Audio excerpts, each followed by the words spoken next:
February is notorious for being the worst month for Amazon booksellers. But despite that, I still made $4,000. And that's because I found something other than books that sell during this month. I've been selling on Amazon for coming up on 4 years, and every single year during this time, during February, my sales take a dive. In the past, this slump used to get to me. I'd start thinking negative thoughts like, what did I do wrong? Or I must suck at this. Or I'm not as good at selling on Amazon as I thought I was. But this year, I didn't let those negative thoughts take over. In fact, I got excited when I saw February doing exactly what I thought it was going to do.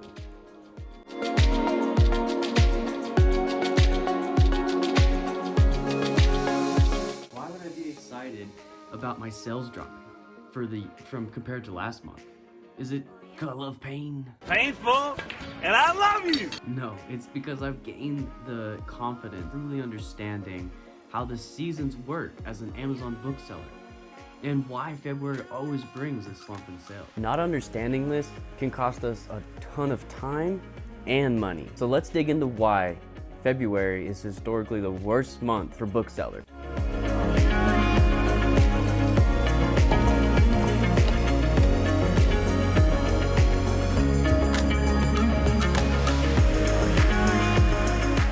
Well, to start, let's imagine someone going all out during the holiday gift buying season, like they're Oprah or something. And then once that's done, January hits, and bam, they gotta buy textbooks. So now their wallet's on life support, and every purchase they're looking at, potentially buying, is a luxury they can't afford at the moment. This is what a lot of potential buyers go through at this time, and it directly affects our sales. And on top of that, a lot of students, they get financial aid in January, and after they've spent it on textbooks during January, they're trying to hold on to whatever's left in order to buy, ramen noodles at the store, or maybe buying some beer at the bar for the ladies throughout the semester, you know what I'm saying? But I think our perception of this is even more soul-crushing than it actually in reality is.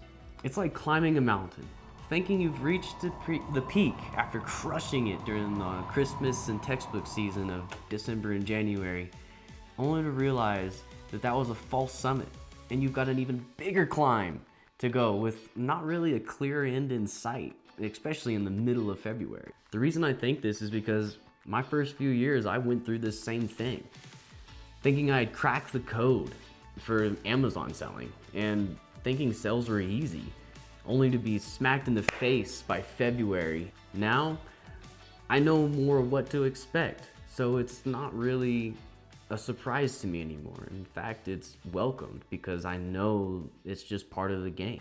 So not understanding this, it can cause somebody, definitely not me, but somebody, maybe a friend of mine, to overhaul their whole business and try to find different things that might help them sell better during the February seasons. But that's exactly what you shouldn't do. If you keep investing in books and preparing for the seasonal times like these won't catch you off guard, and they'll be expected.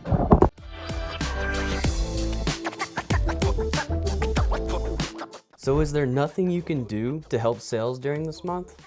Well, sort of, but not exactly. The reality is, just about everything on Amazon takes a hit during this time.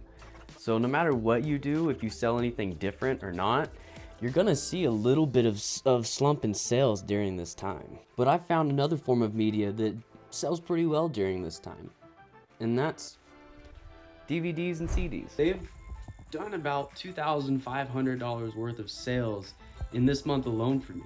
So moving forward, that's kind of what I'm gonna try to do, is stock up on these DVDs in order to kind of offset the slump in sales during this time. By boosting my inventory in these areas and staying confident that textbook season will come back, I'm gonna be well on my way to 100K this year. Adding this month's sales brings me up to about $14,000 in sales, rounding down, for the year. But to understand just how much February fell for me, you'll have to watch January's recap video here, and when March is ready, I'll throw it here.